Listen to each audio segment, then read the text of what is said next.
Hello and welcome back everyone. I'm Willem and this is a 2012 Porsche Boxster Spyder.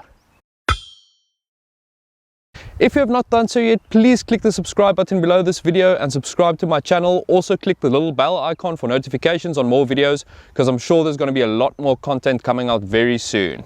This specific Porsche Boxster Spyder I borrowed from Club9 in Cape Town. They're situated on the corner of Strand and Breer Street, so if you're in the area, go pop by and take a look. They have a wide range of classic cars and sports cars for sale. They also have an in-house restaurant called Dapper and they do deliveries as well. So yeah, give them a call and order some food. So the 987 Porsche Boxster Spyder was introduced in 2010 as a more lightweight and focused driver's car versus the standard Porsche Boxster they had at the time. The standard Porsche Boxster was never really seen by Porsche enthusiasts as a pure Porsche. One of the main reasons for this was it had a water-cooled engine, the first not front-mounted water-cooled engine in a Porsche, and also obviously the engine is not in the back as per 911, it's in the middle. And a lot of Porsche enthusiasts obviously saw the 911 as the perfect sports car and the engine should always be at the back, and that's that. This sort of easily put the standard Porsche Boxster, at least a 986, in the same class as something like a Mercedes SLK or an Audi TT, which was sort of seen as softer roadster cars. And what I think is Porsche then saw this and decided, well, let's introduce something a little bit more track focused. We are Porsche at least. Let's bring out the Porsche Boxster Spyder. So the main difference between the Porsche Boxster Spyder and the standard Porsche Boxster is weight saving. Porsche managed to shave 80 kilograms off of this car, which took it down to 1,270 kilograms and was actually the lightest production Porsche at that point in time. 80 kilograms might not sound like a lot to you, but if you think about it, 80 kilograms is a full-sized human, and in a two-seater sports car, it's quite a lot. How Porsche did this was basically take out the whole list of options and just scrapped everything. Electric roof? No. Door handles? No. Cup holders? No. Even things like the radio was an option and the aircon was an option. So it's absolutely crazy to what extent they actually went to remove weight from this car. They have, however, used some very cool tricks to remove weight as well, which we'll get to a bit later in the video. So getting to the looks of the car, when Porsche introduced this car, they claimed they based the looks off of the 1950s Porsche 550 Spyder, the very one that James Dean owned. Now I don't know, but I'm struggling a little bit to see that resemblance, except obviously with the top that comes off. But it's cool that they actually use that as an inspiration for the car, I suppose. But I don't really think that's something I would brag to my friends about. So looking at the front end of this car, you'll see it pretty much looks like any Porsche 987 Spyder, and that's not a bad thing. I think it's a classic look for a car. These cars are 10 years old now. It still looks very new to me still. I like the round headlamps, especially if you've seen the previous generation one, the 986. This looks a million times better than that. So I think Porsche did a good job keeping the front end the same as the standard one. So an angle that I really think this car looks good from is from the rear, or the rear three quarters. And you'll see these two humps, or lovely lady lumps as Fergie would call them, and I just think it looks really cool. If you squint your eyes and look from far away, you might even say this resembles a Carrera GT, and my personal opinion, the Carrera GT is the best looking Porsche ever made, so I think that's a pretty cool thing to look like. So talking about the rear of the car, this is also one of the areas where Porsche saves weight. This rear deck is made completely aluminium, and so are the doors, which I think is pretty cool. Then also talking about the rear of the car, you'll notice the tail lights. I really like the tail lights of this car. On the standard Boxster 987, I'm not too big of a fan, but with this car, this beautiful red tail lights works so well with this car. You'll see red accents all over this car as well. These little clips where you hook the roof to, you'll see some red accents on the door handles, the little material door handles as well. Red brake calipers, of course, and even red seat belts, which I think rounds the car off nicely and works with the black and the white. So also talking about the rear of the car, you'll notice the twin exhaust pipes in the middle. I think it looks quite cool. It's a classic Boxster thing. And while we're talking about the exhaust pipes, let's take a listen to that exhaust note. So looking at the wheels of this car, this is another way where Porsche saved weight in a cool way. These wheels are weight saving wheels. They are really cool looking. I love them in black. They're 19-inch and they look really cool with red brake calipers underneath them. And also I think the wheels does the Porsche logo on the side, the adjusters as well. I think Porsche is also one of the only car manufacturers that can actually have the name of the brand of the car on the side, and it actually looks cool. So when looking at the side of the car, you'll notice these air vents, these classic Porsche Boxster air vents. Obviously the 987 Spyder has them as well, and you see them on all Boxsters. I personally am not the biggest fan of these air vents. I've seen them in the 986 and the 987 obviously as well. They started to work for me with the Porsche 981 and the 718 that's out nowadays. But with these ones, I don't know. I think if it were to be filled up, it would actually look a lot better. Obviously look at the Porsche 911 and you can see how it looks without these air vents. And I just think Porsche probably wanted to show that this is a roadster car. Obviously it needs to be cooled down and it's a car that's supposed to be driven, and obviously these ones are real, you can actually stick your finger through, so fair enough to Porsche. So then with this car being a mid-engine sports car, you'd think there's a little bit of practicality in the car, of course. I mean, the 911 has back seats, this has 2 seats. So what are the actual boot spaces like? Well, let's take a look. So this being a roadster car, you'd think the practicality is terrible, but when you look at it, it's actually not too bad. You can actually fit a bag in here and it goes in quite deep underneath there as well where the cover is, and you've got some drawers and areas here that you can open up and store some extra things as well. Looking at the back of the car, it's not as good a story. It's quite shallow, the little storage area, but at least you have 2 storage areas in a roadster, and it's a Porsche, so yeah, I don't think you can complain too much. So you might have noticed I've not put up the roof for this review. It's a really cold day in Cape Town, and obviously it's a roadster car, you want to see it with the roof down. But there is a reason for this. This roof is infamously difficult to put up and take off. Previously today, or a little bit earlier when I started a review, I took the roof off, and you can actually watch a video of me trying to take the roof off. It's probably one of the most difficult things I ever had to do, and I'm not the most practical person, so I actually had to look at YouTube like every 2 seconds.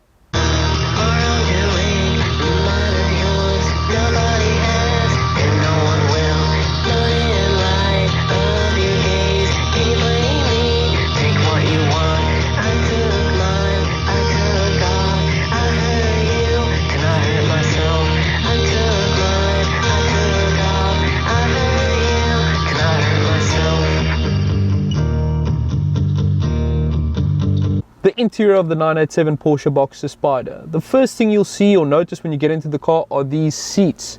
These are carbon fiber bucket seats, and one of the other ways that Porsche also saved weight. It's not the standard seats you get in the Porsche Boxster. These are made completely out of carbon fiber, and they're actually quite comfortable as well. You have nice Alcantara on them. They hug you really nicely, and it's proper sports seats. It's just seats when you sit in them you're like, oh, I'm in a sports car, and it just feels really, really good. Another thing you'll notice when looking in front of you is the beautiful Porsche steering wheel that Porsches are famous for. The driving position just feels bang on in this car. It just feels like ready to go, and the steering wheel just feels great in your hands. There's a lot of silver and steel on here as well. Second thing, these paddles feel absolutely amazing to touch. It's steel and it's nice and cold in your hands. It's just something about a paddle that's done properly just makes a major difference. Looking in front of me, I see the dials in the middle here. Porsches have done the best dials ever, as always. I mean, it's still looking the same in the modern cars. They've used actual standard analog dials up until very recently still, only with the TFT screens coming in now. So you've got your rev counter in the middle, nice and big. It's a sports car, it's the most important thing. You've got your speedometer on the left here that goes up all the way to 300 in this car, and obviously oil temperature and things on the right hand side there with your fuel gauge as well. So looking at the center of the car, you'll notice this very, very nerdy thing in the middle here that you get in the chrono package of this car. It's a stopwatch, so you can record your lap times. It's got a little clock in the middle there as well. In normal cars it would be very nerdy, but if you buy a sports orientated car like this one, I think it suits this car very well. Below there you'll find the center console with a small screen. Like I mentioned before, this was an optional extra. This car wants to save as much weight as possible, so you had to pay to get your radio in here, or it was an option you had to tick off. This one has a nice screen in the middle. It's got a CD player. This one has got aircon as well, which is in this car.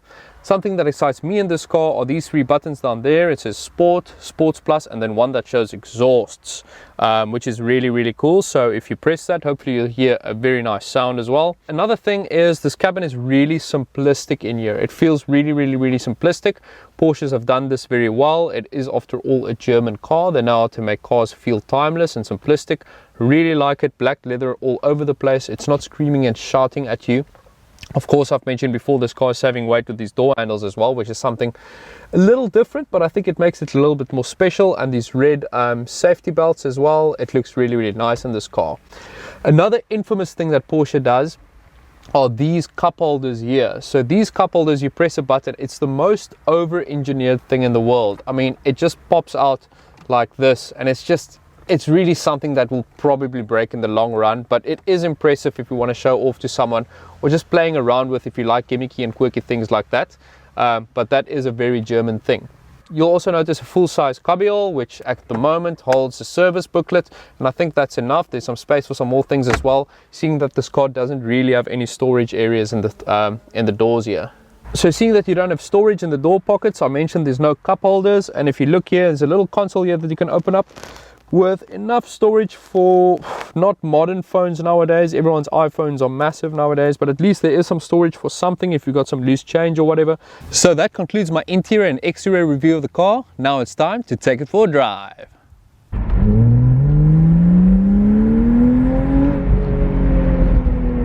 Wow, that exhaust note really does sound good. So while there's a little bit of traffic, let's talk about the specs of the car. This car has a 3.4 litre flat 6 Porsche engine and produces 320 brake horsepower and around 370 Newton meters of torque. 320 horsepower doesn't really seem much. It's only 10 horsepower more than the standard Porsche Boxster. But like I said, the main thing about this car is weight saving. They've saved so much weight off this car. Even though it only has 320 horsepower, it feels a lot faster.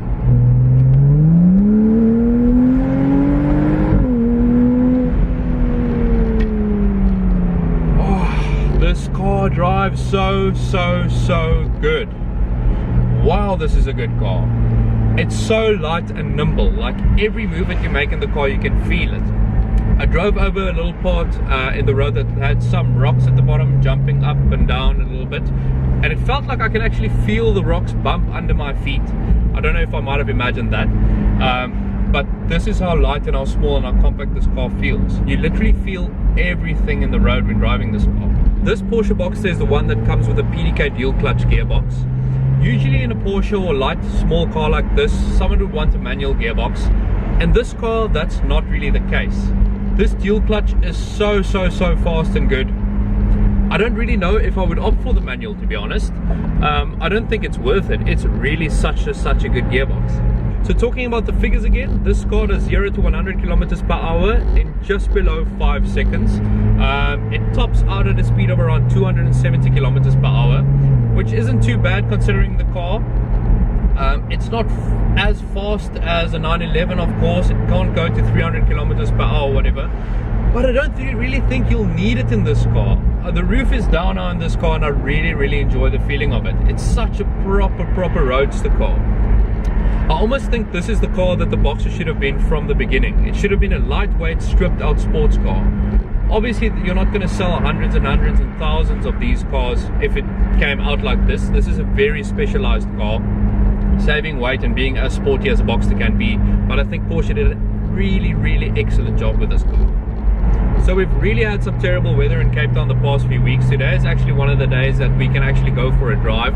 So the roads are really busy. I'll see if I can find a nice stretch of open road in a bit where you guys can hear the exhaust note, which is really something that you guys need to hear. I've switched on sport mode and the exhaust mode, so the sound should be pretty good. I managed to find a small stretch of open road. Let's drop it to second.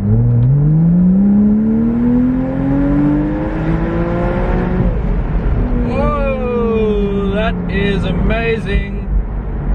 Wow, that is such a great feeling. This car is so good to drive. That exhaust note is amazing. When the Porsche Boxster Spyder came out in 2010, I don't think there were really a lot of cars that could compete with this car. I think that's one of the things that make this car really feel special. You have the Audi TT RS that came out, and you also have the SLK 55, the AMG version. But it's not really the same as this car. This car, they took a lot of weight out, and they didn't really just pump it full of power like those two cars did, which I think makes this car feel really Porsche-like and special.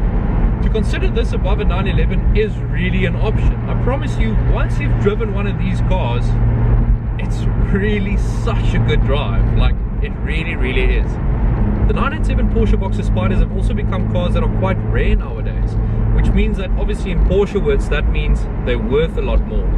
This car is actually retailing for, I think, around 899,000 Rand at the moment, which is quite high when you're thinking about a 987 Boxster.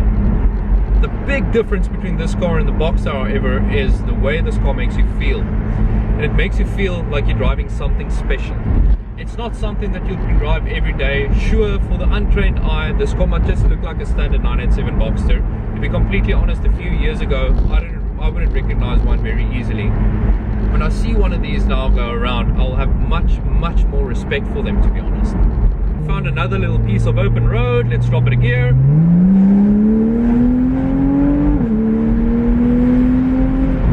Woo! That is fun. That is extremely fun.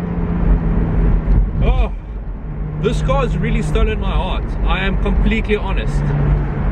Wow, this is probably one of the most exciting cars I've ever driven in my life. So this car is actually an inch lower than the standard Porsche Boxster S, and it's got some stiffer suspension as well, and you can really feel it. Obviously, with this flat 6 engine mounted in the middle, this car is really flat down on the ground, which when you're going around corners, it really makes a massive difference. Like, it really does. It feels like this weight pulling this car down, and you can just drive it and dart it, but it's extremely light as well. This specific Porsche Boxster Spyder has only 14,000 kilometers on the clock, which is really nothing for a car that's almost 10 years old. I think that's also one of the reasons it feels so tight. It feels like a car that's not even driven in yet, and it's not. I mean, that's barely anything. And which is also another thing why I would really consider buying a car like this. Personally, I think the buyer of this car already know they want to buy a Porsche. The question is, do they want a Porsche 911, an absolutely exquisite sports car that can do everything, it's an all-rounder, or do they want a car like this, something a little bit more special? It doesn't even have door handles. I mean, you sit on these relatively hard bucket seats. They are comfortable, but not too bad. And it's a two-seater. The practicality isn't very good, but it feels special. I think that is something that a lot of car enthusiasts are looking for. This is a special car. It's something that when you drive it around, not every single person knows what that is. But to the people who knows what it is would know, wow, that's a real special car, and it's an absolute treat to drive. If I had the money, I would definitely buy this car. This is one of the best cars I've driven all year. I'm being completely honest about that. And I would really consider buying this car if I had the money. So thanks for watching the review. I only have the car for a few more moments, and I'm going to try and enjoy them as much as I can.